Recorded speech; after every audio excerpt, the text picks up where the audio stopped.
Assalamualaikum warahmatullahi wabarakatuh. Perkenalkan, nama saya Naura Wijaya. Saya dari kelas 11 IPA 5. Hari ini saya ingin menjelaskan tentang pembelahan sel mitosis. Materi ini penting karena mitosis adalah proses dasar yang memungkinkan sel di tubuh kita bisa tumbuh, berkembang, dan memperbaiki diri.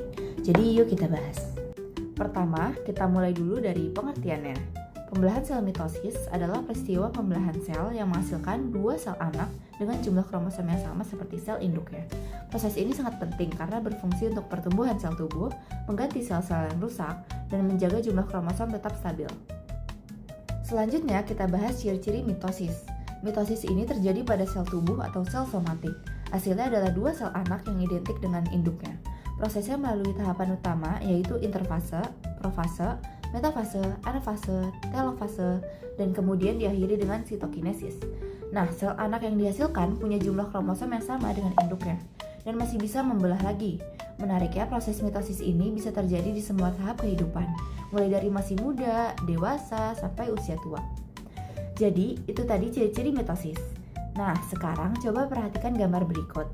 Ini adalah urutan fase-fase dalam mitosis, mulai dari interfase hingga sitokinesis. Kita lihat dulu urutannya secara visual. Lalu setelah ini akan aku jelaskan satu persatu.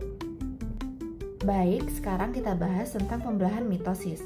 Tahap pertama adalah interfase. Pada fase ini sel mengalami pertumbuhan. DNA direplikasi sebagai persiapan pembelahan dan sel masih menjalankan fungsi normalnya. Lanjut ke profase, kromosom mulai memadat atau mengalami kondensasi sehingga terlihat jelas, sementara membran inti mulai terurai. Kemudian masuk ke metafase. Di sini kromosom bergerak dan berbaris rapi di tengah sel, tepat di bidang ekuator dengan sentromer melekat pada benang spindle. Tahapan berikutnya adalah anafase. Pada fase ini kromatid terpisah dan ditarik menuju kutub sel yang berlawanan.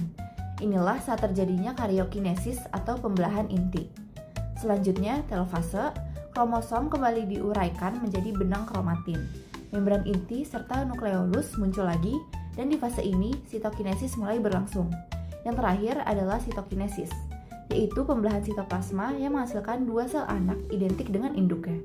Jadi, itulah urutan fase mitosis dari interfase sampai sitokinesis. Baik, jadi itu tadi penjelasan mengenai mitosis, mulai dari pengertiannya, ciri-cirinya, hingga tahapan-tahapannya, yaitu interfase, profase, metafase, anafase, telofase, dan sitokinesis. Setiap tahap memiliki perannya masing-masing sampai akhirnya terbentuk dua sel anak yang identik dengan induknya. Sekian pembahasan kita tentang mitosis. Semoga bermanfaat. Wassalamualaikum warahmatullahi wabarakatuh.